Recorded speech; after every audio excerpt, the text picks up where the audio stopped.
Namaskaram. Welcome to Geeta's Bhakti Geetam. One day, one slogam, Srimad Mahabhagavatam, 960th day. Today, 4th sloka of Prathamaskandam, 12th chapter. For details, please see the other version.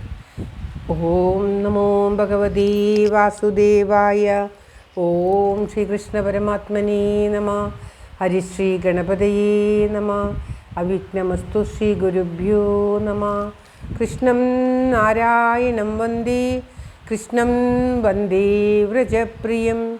Krishnam Dvaipayanam Vande. Krishnam Vande Pradhasudam. Srimad Mahabhagavatam. ഒരു ദിവസം ഒരു ശ്ലോകം 960 ദിവസം പ്രഥമസ്കന്ധത്തിലെ 12ാമത്തെ അധ്യായത്തിലെ 4ാമത്തെ ശ്ലോകം. സൂതാ ഉവാച അബീബലധർമ്മരാജ പിതൃവന്ദ്രഞ്ജയൻ പ്രജാ നിസ്പൃഹ സർവകാമേഭ്യ കൃഷ്ണപാദാനുസേവയാ. ഓം തത്സത്. സൂതൻ ശൗനകാദികൾ ചോദിച്ചതിന് മറുപടിയായിട്ട് പറയുകയാണ്. പരീക്ഷിത്തിനെക്കുറിച്ചാണ് ചോദിച്ചത്. എന്നാൽ പരീക്ഷത്തിൻ്റെ പിതാമഹനായ ധർമ്മപുത്രരെക്കുറിച്ച് പറയുകയാണ്. ധർമ്മപുത്രരുടെ പൗത്രനാണ് പരീക്ഷിത്ത്. 2-3 ശ്ലോകങ്ങളിലായി ധർമ്മപുത്രരുടെ മഹത്വം വിവരിച്ചിട്ട് തൻ്റെ പുത്രനായിട്ടുള്ള പരീക്ഷത്തിനെക്കുറിച്ച് പറയുകയാണ്. സൂതൻ പറയുകയാണ്, എല്ലാ ലൗകിക വിഷയങ്ങളിൽ നിന്നും കൃഷ്ണൻ്റെ പാദസേവ കൊണ്ട് എല്ലാ സർവ്വകാമങ്ങളിൽ നിന്നും വിരക്തനായിട്ടുള്ള ആ ധർമ്മപുത്രൻ തൻ്റെ പ്രജകളെ പിതാവ് എപ്രകാരം പുത്രന്മാരെ പരിപാലിക്കുമോ, തൻ്റെ കുടുംബത്തെ പരിപാലിക്കുമോ, അപ്രകാരം എല്ലാ പ്രജകളെയും രഞ്ജിപ്പിച്ചുകൊണ്ട് പരിപാലിച്ചു. അവർക്ക് എല്ലാവിധ സർവ്വകാമങ്ങളും നൽകി. തനിക്കൊന്നിലും ലൗകിക സുഖങ്ങളിൽ ആഗ്രഹങ്ങൾ ഒന്നും ഇല്ല.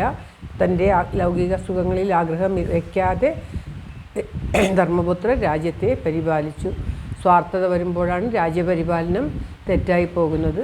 സ്വാർത്ഥതയില്ല, തനിക്ക് എന്ന് പറഞ്ഞ ഒരു പ്രത്യേക കാമം ഇല്ല എങ്കിൽ വളരെ നന്നായിട്ട് എല്ലാ കാര്യവും ചെയ്യാൻ സാധിക്കും. ഏത് കാര്യത്തിലും സ്വാർത്ഥതയാണ് മനുഷ്യനെ നശിപ്പിക്കുന്നത് എന്ന് നമുക്ക് മനസ്സിലാക്കാം. ശ്ലോകം ഒരിക്കൽ കൂടി. സൂതാവാച അബീഫലധർമ്മരാജ പിതൃവദ്രഞ്ജയൻ പ്രജാ നിസ്പൃഹ സർവകാമേഭ്യ കൃഷ്ണപാദാനുസേവയാ.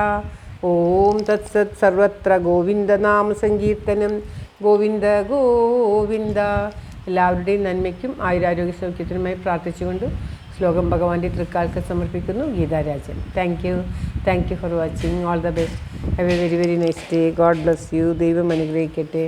എല്ലാവർക്കും എല്ലാവിധ ആയുരാരോഗ്യ സൗഖ്യവും നന്മയും ഉണ്ടാകട്ടെ. ഓം തത്സത്.